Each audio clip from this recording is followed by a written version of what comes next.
Welcome to Awakening News Channel, your source for awakening news.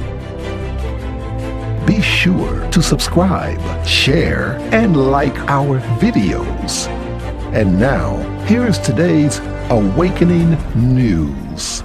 Your cell phone is a psychotronic weapon of mass mind control, by Peter A. Kirby. Waking times. Modern telecommunications usually involves devices that can both send and receive wireless signals. These devices are also almost invariably capable of producing and receiving signals that affect our moods, thoughts, and bodily functions. Your cell phone is a psychotronic weapon. That means that your cell phone can read and control and probably is reading and controlling your mind. People should care more about it than whomever is currently on TV. Most of the fields of man-made electromagnetic energy we experience on a routine, daily basis are byproducts of modern industry, electrical power grids, telecommunications, and all electrically powered devices produce them, as generally opposed to naturally occurring fields of the Earth's magnetic energy. Man-made fields of electromagnetic energy have been found to be generally bad for humans. A preponderance of the best evidence suggests that they cause cancer. If this wasn't bad enough for city dwellers, electromagnetic energy can also be weaponized and may be used against us routinely. This scholarly article explores the notion that psychotronic weaponry is being used from near and afar to mind control us on a routine,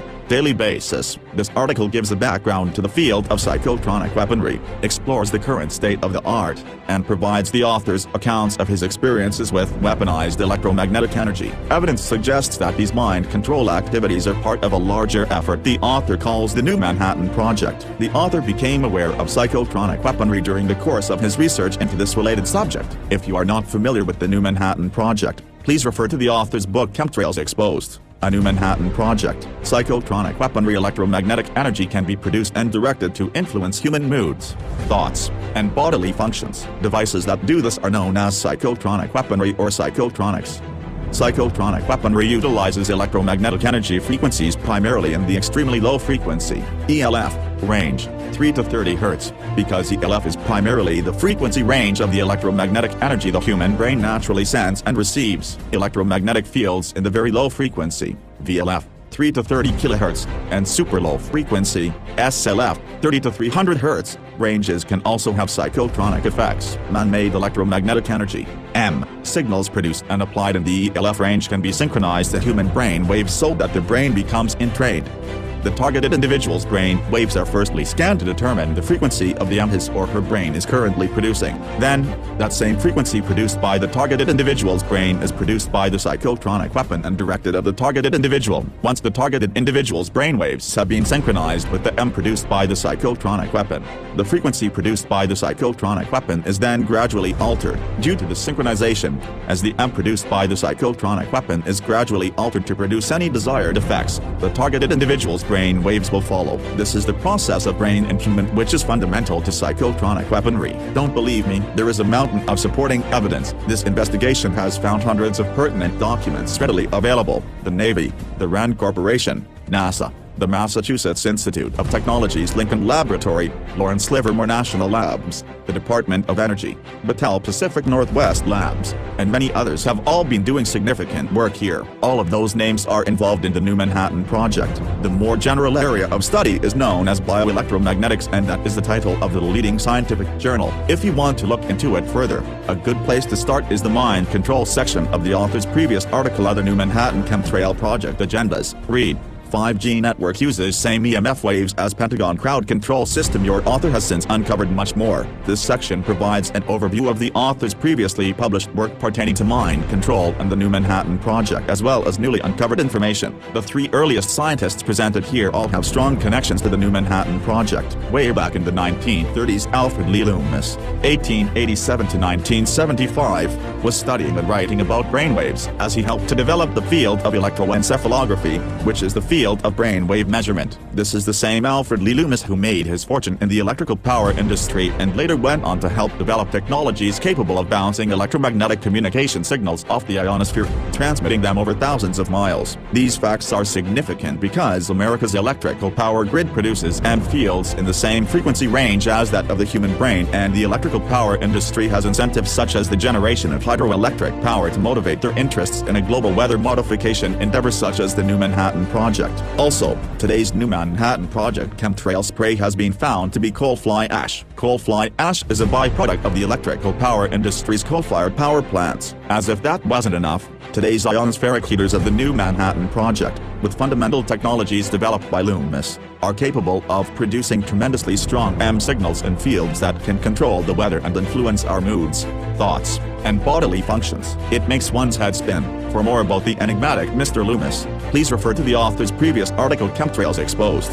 Truly a new Manhattan Project. For more about the electrical power industry's potential motives here, please refer to the author's previous article Cui Bono, New Manhattan Chemtrail Project Motives. For more about coal fly ash's common chemtrail spray, please refer to the author's previous article Chemtrails Exposed, Coal Fly Ash and the New Manhattan Project. For more about the ionospheric heaters of today's new Manhattan Project, one can refer to the author's previous article Smoking Gun, the HAARP and Chemtrails Connection. Loomis' work in the field of electroencephalography involved electrical diodes placed directly on a subject's skin. So, although his work is notable here as a precursor, it was a little bit different than modern psychotronics in that modern psychotronic weaponry is administered remotely, through the air. What we are examining here is more akin to the later field of magneto-electroencephalography, tilde. Although what appears to be the earliest scientific paper applicable to modern psychotronic weaponry was published in 1955, it wasn't until the early 1960s that things in the field really started getting going. Among a few other early examples was 1961's research in electrical phenomena associated with aerosols by Bernard van de Gucht et al. Research in electrical phenomena associated with aerosols involved measuring the effects of them directed at the effigy of a man, in a small chamber, surrounded by gas. This is, of course, analogous to today's everyday environment where airplanes saturate our atmosphere with very small particles and man-made electromagnetic energy is hitting us all over the place. The author of research in electrical phenomena associated with aerosols, Bernard van de Gucht, 1914 to 1997, as astute readers know, was instrumental to the early development of what has become today's new Manhattan Project. He was an original Manhattan Project scientist. He was one of the trio of General Electric scientists who rolled out the scientific era of weather modification, and he later went on to do space charge experiments in the vein of the new Manhattan Project. In the most cited weather modification report ever, he wrote about introducing chemicals into the atmosphere or modifying the weather by altering electrical variables. Atmospheric chemicals and atmospheric electricity are the two key elements of today's new Manhattan Project. On a separate note, he just happened to be Kurt Vonnegut's brother, tilde. In the mid-1960s, UCLA's Brain Research Institute was studying the effects of electromagnetic fields upon human behavior. This was around the same time that our good friend and eminent geophysicist Dr. Gordon J. F. How to Wreck the Environment MacDonald, 1929 to 2002, was writing about entrapping people's brains with a man-made electronic signal from outer space. Yes, you read that correctly, tilde. Starting around 1970, academic activity in this area increased greatly. Many more scientific papers began to be published. In 1974, a book edited by Dr. Michael A. Persinger titled DLF and VLF Electromagnetic Field Effects was published. This book references and details many studies conducted with animals and humans pertaining to physiological and biochemical changes associated with EM fields in the ELF and VLF ranges. In the preface, Dr. Persinger writes that ELF signals are associated with weather changes, solar disturbances, and geophysical ionospheric perturbations. That is very convenient, considering that this new Manhattan Project is primarily a global weather modification project. ELF and VLFM is fundamental to natural life processes here on Earth. Dr. Persinger also writes that ELF signals are preferable because they have the capacity to penetrate structures which house living organisms. He's writing about weaponized EM, like MacDonald did about 10 years earlier. Persinger is writing here about psychotronic weaponry mind-controlling people in their houses from outer space. I'm not making this up. I wish I were. I don't think I could. Dr. Michael A. Persinger, in this area of study, it appears that Dr. Persinger has been most instrumental, without boring the reader with the litany of details. It suffices to say that Persinger's work in this area has been both prolific and seminal. Dr. Michael Persinger has been a very public figure for many decades. He just goes on and on about all this stuff. He teaches it. He is most well known for inventing what is called the God Helmet. The God Helmet was a device placed on a subject's head which could apparently produce in the subject the feeling of having a religious experience. He has a big Wikipedia listing. He even has a YouTube channel, tilde. A United States patent granted in 1990 titled Cryogenic Remote Sensing Physiograph details an apparatus and method for remotely scanning people's brainwaves. This is significant because, as noted earlier, the process of brain entrainment, the fundamental process of psychotronic weaponry, begins with remotely reading the brainwaves of a targeted individual. Another U.S. patent granted in 1998 titled Thermal Excitation of Sensory Resonances describes the method of apparatus for using directed microwave radiation or a laser beam to produce certain effects in humans. The patent explains that sleepiness, drowsiness, relaxation, a tonic smile, ptosis of the eyelids, the feeling of a knot in the stomach, sudden loose stool, and sexual excitement can all be artificially induced in humans using this technique. Although the author has previously written about it in his Other Agendas article, it should be noted here that an expert in the field of psychotronics has written a book detailing how we can be mind-controlled by all internet-connected devices. In his 2013 book Mind Ward, Dr. Michael Persinger writes exactly that. He writes, BWR, mind control frequencies, can, for instance, be inserted into the internet to be passively and indetectably, absent such sensors, received and radiated by any accessing device, from television station to desktop computer or cellular telephone. Dr. Michael Persinger should know, although he is now retired, he was a lieutenant colonel, psychological operations, 1st Special Forces Regiment, U.S. Army. My personal experiences, I often find myself staring at a computer or television screen feeling a little stuck.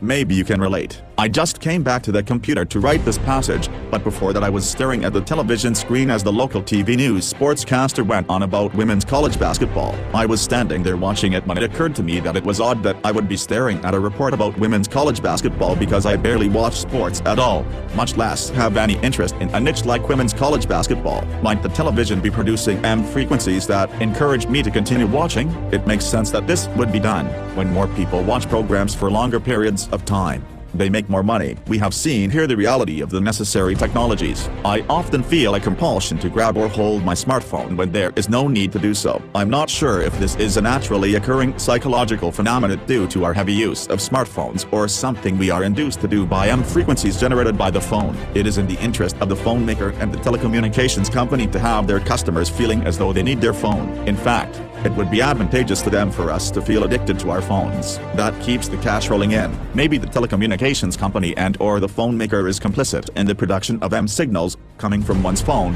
that make people feel compelled to have and use a phone. Sometimes, I'll be peacefully doing little things around the house when negative thoughts and feelings just start appearing in my head.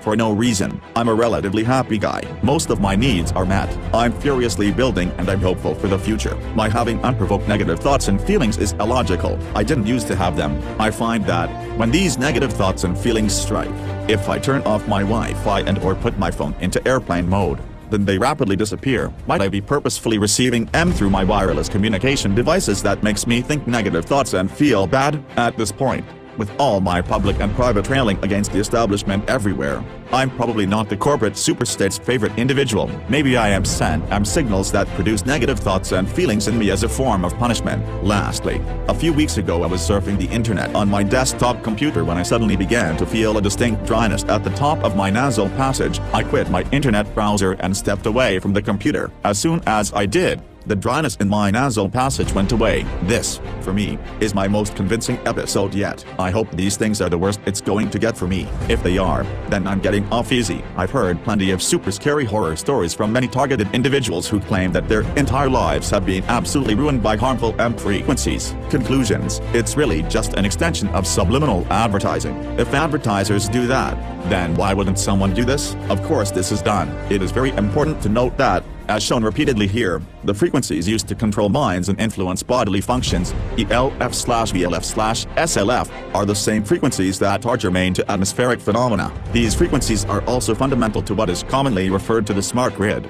The smart grid involves having our fundamental biological processes hacked and hijacked. The organizations and people responsible for exploiting these frequencies are tapping into the fundamental processes of life itself without our full knowledge or consent. That is why this information is so important, and this is why people are so resistant to smart meters and Wi-Fi, which play important roles in the smart grid. As we go through our daily lives here in America and in many other parts of the world, As a matter of course, we are all assaulted by psychotronic weaponry in one way or the other. It's a good way to get people to do what somebody else wants without the targeted individuals knowing what hit them. This shows the cowardice, subversiveness, and lust for power not of man's nature, but of an artificially constructed establishment. The science of mind control, just like the new Manhattan Project, lies just outside of the Overton window. The reality of those technologies, although exhaustively documented, is largely unknown in today's society. Even if your average American were to come to grips with the reality and power of those technologies, convincing them that these technologies are being purposefully used against us on a routine,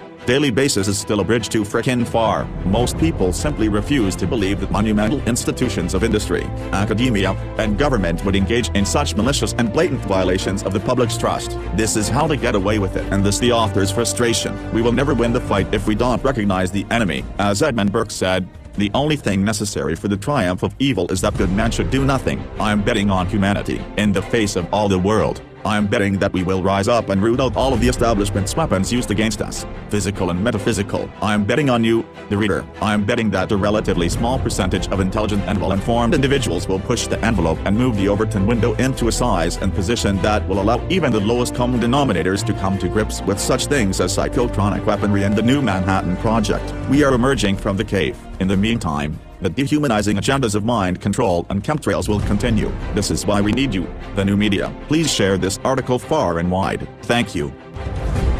Thank you for watching Awakening News Channel. We hope that you enjoyed it. Be sure to like us, share, and subscribe. See you next time.